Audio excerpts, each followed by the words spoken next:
ఎప్పుడు నువ్వు నన్ను కూతుర్లా కాకుండా ఒక అమ్మలా చూసుకున్నావు.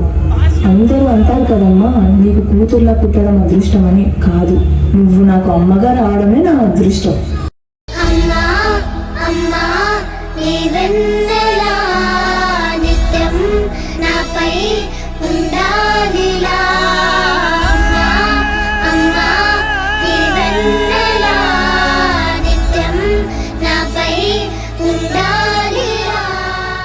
ఇప్పటికీ ఆఫీస్కి వెళ్ళేటప్పుడు నువ్వు తినిపిస్తేనే తినడం అలవాటు.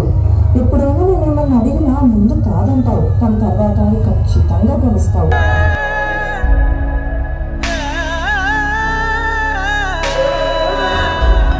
లోకాన అమ్మలంతా అందించు ప్రేమనంతా ఒక్క నువ్వే వరము.